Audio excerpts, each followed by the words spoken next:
Mazmur pasal yang ke-23 ayat 1 sampai dengan yang ke-6, saya akan membacakan untuk kita semua. Mazmur Daud. Tuhan adalah gembalaku, takkan kekurangan aku. Ia membaringkan aku di padang yang berumput hijau. Ia membimbing aku ke air yang tenang.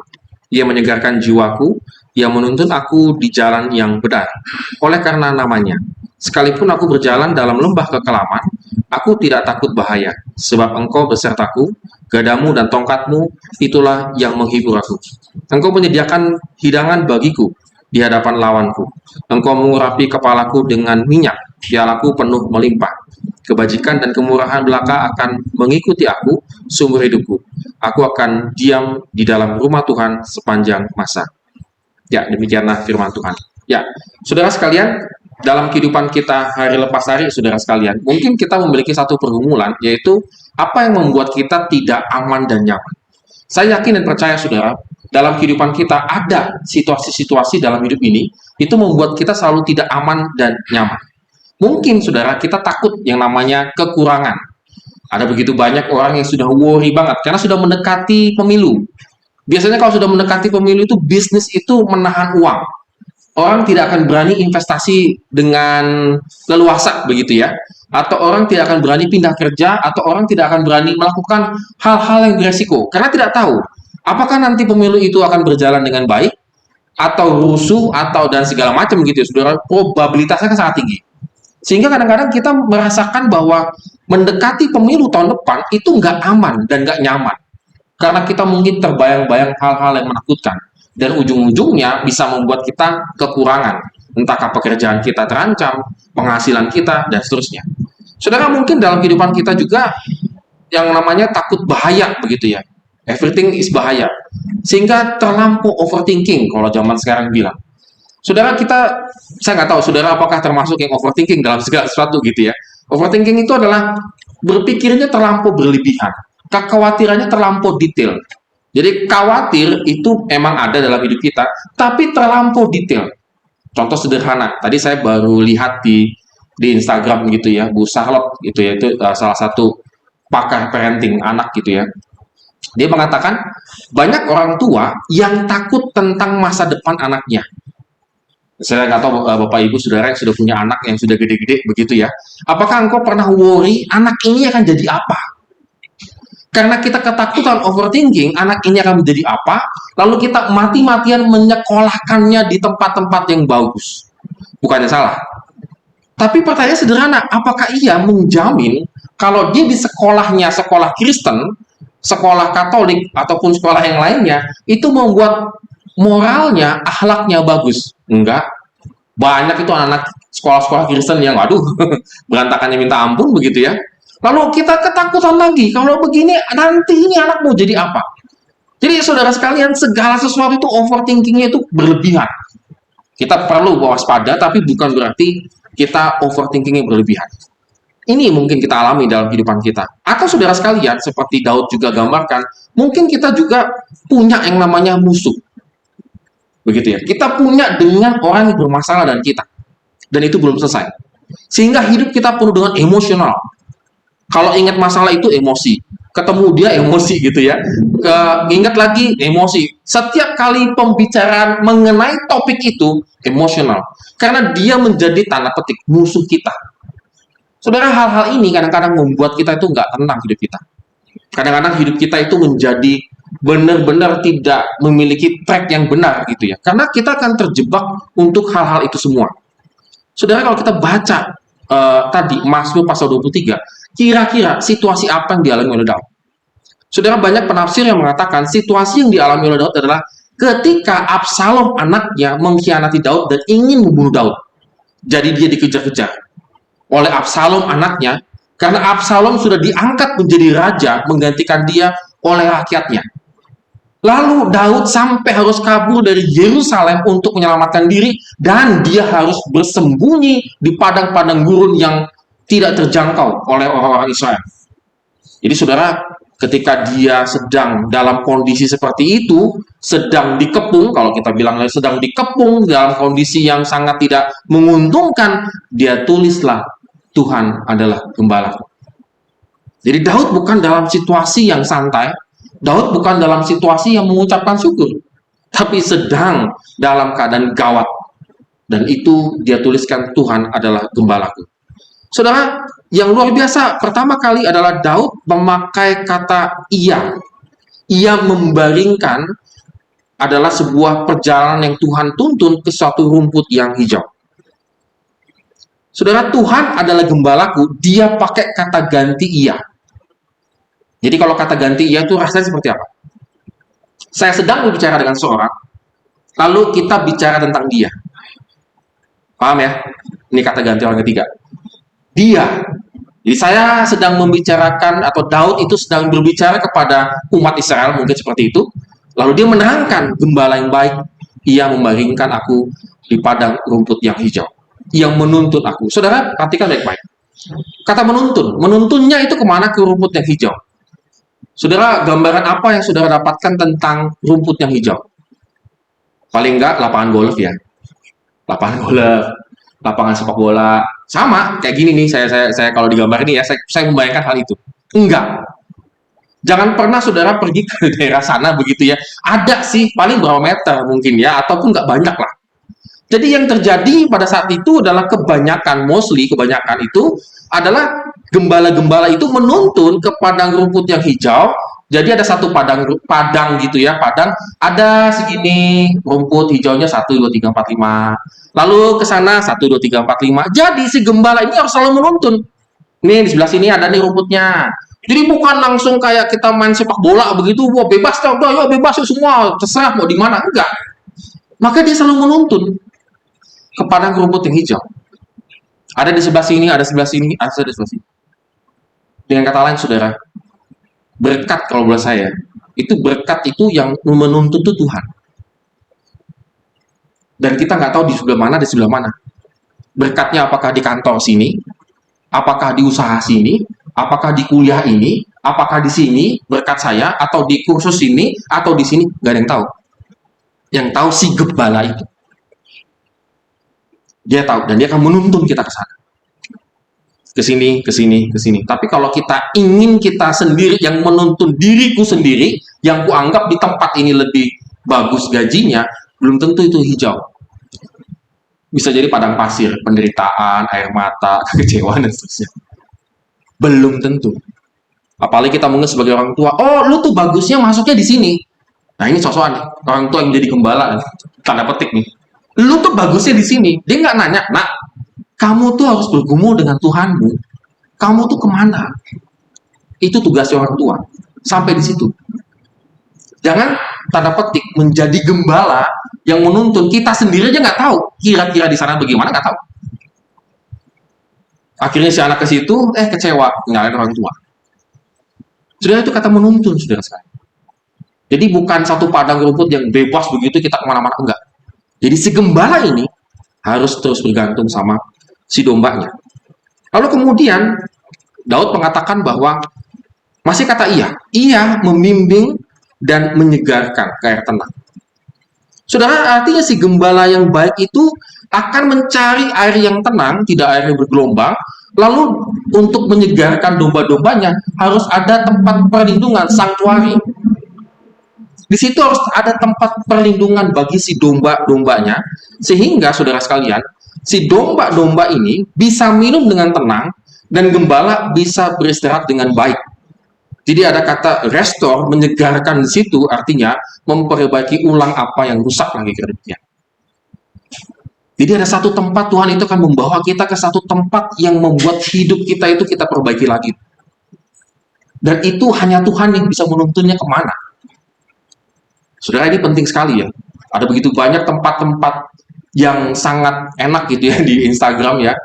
Kita suka share, ini tempatnya bagus nih untuk 25 orang. Kemarin yang di-share gitu ya. Ya bagus sih, bukan yang jelek begitu ya. Tapi yang sejatinya tempat yang menyegarkan itu adalah Tuhan sediakan. Dan itu akan memperbaiki semua kekecewaan kita, pergumulan kita, dan seterusnya. Saudara, Daud lagi bicara tentang ia gembala yang begini, dia adalah gembala yang ini. Tetapi saudara sekalian, ketika masuk ke dalam lembah yang kelam, dia kata ganti, engkau. Saudara, dia tidak lagi bicara tentang dia yang di sana dengan ini, Dia langsung menghadap Tuhan. Tuhan, Engkau ada ketika aku dalam lembah kelam. Face to face. Tuhan, Kau besertaku ketika aku masuk ke dalam lembah yang kelam. Karena jelas ketika dia mencari rumput itu yang hijau, kadang-kadang masuk ke dalam satu lembah yang sangat empuk menjadi sasaran para bandit dan perampok. Jadi lembah, di sini ada padang rumputnya, sedikit-sedikit ada, dari atas itu menjadi sasaran empuk sekali untuk dirampok si gembala dan juga domba-dombanya. Tetapi Daud tahu, Tuhan, Engkau berjalan besertaku. Diganti. Bukan dia, tetapi Engkau. Saudara, di sini kadang-kadang iman kita bicara, saudara. Ketika kita sedang masuk dalam satu pergumulan yang berat, apakah kita yakin Tuhan itu besertaku?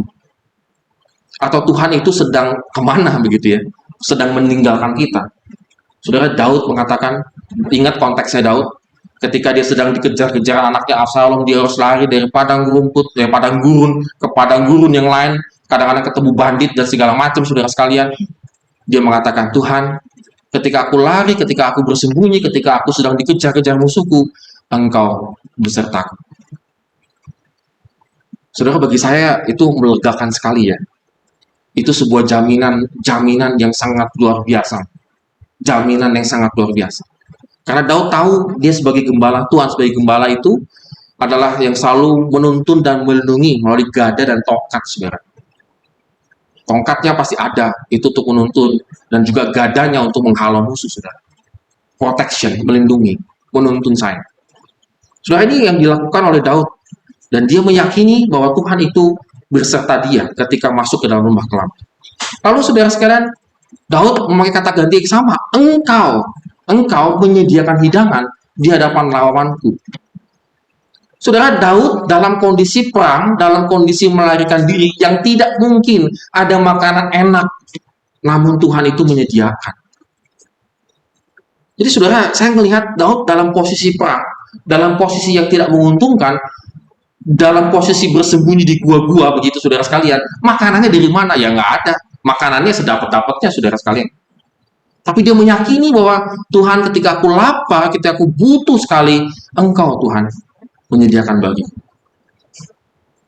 Sometimes saudara, ketika kita butuh banget, saudara sekalian, kita lari ke sana, lari ke sini, ke sana, ke sini, ke sana, ke sini, saudara. Kita tidak berani bicara kepada Tuhan, Tuhan, Engkau menyediakan bagiku. Saudara, saya rasa Daud luar biasa dalam pergumulannya ya. Artinya Daud itu mengetahui bagaimana Tuhan itu bisa menyediakan apa yang dia butuhkan dengan tepat. Saudara, dalam kondisi apa pada saat ini? Atau mungkin saudara-saudara sekalian, teman-teman pemuda lagi merindukan jodoh begitu ya. Tuhan, apakah menyediakan jodoh bagi saya atau tidak? Mungkin iya, mungkin tidak. Kalau ditanya sama saya bilang gitu. Ya maybe yes, maybe no, saya bilang. Dulu waktu saya di asrama sekolah tinggi teologi ya, di asrama. Nah, kita suka ngobrol gitu ya. Saya muda anak begitu, ada teman-teman saya yang sudah cukup usia begitu ya. Lalu ngomongin pacar, biasa kan karena kita masih muda-muda begitu ngomongin pacar. Lalu ada satu mentor saya itu ngomong begini, siapa bilang kamu dapat jodoh? Bilang gitu. Kita langsung bilang, kan kita diceritakan berpasang-pasangan.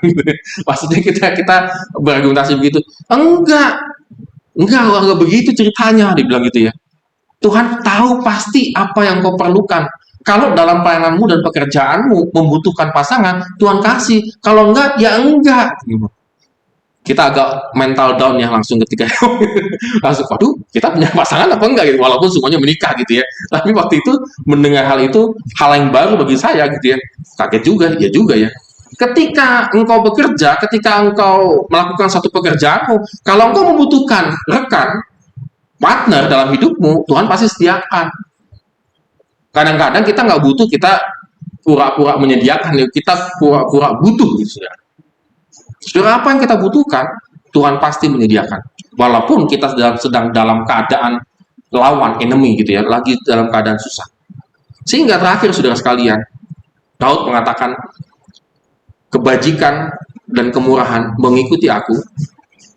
Artinya, ketika Daud itu diam di rumah Tuhan. Saudara, bagi saya ini ada kata yang luar biasa bagi saya. Kenapa? Karena kata mengikuti dan kata diam itu disandingkan di ayat yang terakhir. Saudara, ketika ingin mendapatkan satu berkat dalam kehidupan kita, kebajikan dan kemurahan, berkat dan juga berlimpah-limpah, maka kita juga harus mengalami diam di rumah Tuhan. Saudara berusaha sekeras mungkin bekerja pagi, siang, malam, pagi, siang, malam, 7 hari, 7 malam engkau bekerja dengan keras. Berkat itu bisa juga tidak hadir, saudara. Tapi ketika kita diam di rumah Tuhan, diam, saudara sekalian, diam di rumah Tuhan, maka ada yang aktif. Siapa yang aktif itu, kebajikan dan kemurahan akan mengikuti kita ketika kita belajar diam. Saudara bekerja siang malam. Siang malam, malam jadi siang, siang malam, siang mau bolak-balik semuanya untuk mendapatkan yang namanya blessing, berkat. Engkau sibuk kayak cacing gitu, yang sana sini sana. Yang kita dapatkan apa, saudara? Capek, lelah. Kalau sudah lelah biasanya apa? Perhitungan. Kalau sudah perhitungan biasanya apa? Pekerjaan saya jangan ditambahin dong. Kalau dalam bisnis, kok lu bayarnya segini? Gue udah kerjanya setengah mati, kok dibayarnya cuma segini? Nah, kalau sudah capek, lelah dan segala macam apa? Kok kurang ya? Karena kita nggak diam, kita gelisah yang namanya mencari berkat, saudara. Gelisah, banting tulang sana, banting. Daud mengatakan, kalau engkau diam, maka itu yang mengikuti engkau. Tapi diamnya di mana? Di dalam rumah Tuhan. Saudara, gambaran ini dengan kata lain, saudara, Daud ingin menggambarkan domba itu tidak akan bisa lepas dari gembala. Saudara, jangan berpikir bahwa Tuhan itu membiarkan kita supaya kita grow up dewasa. Enggak. Konsep Alkitab tentang domba dan gembala itu ingin menggambarkan domba itu selalu bergantung hidupnya dengan Tuhan. Nggak bisa lepas. Saudara, bukan seperti kita orang tua dengan anaknya ya. Anak kita didik, lalu kemudian dia akan mandiri dan besar dan melepas dari kita. Itu bukan gitu konsepnya, saudara. Konsepnya adalah domba dan gembala. Si domba tidak akan tahu di mana makanan yang enak, rumput yang hijau, nggak tahu dia. Gembala yang tahu.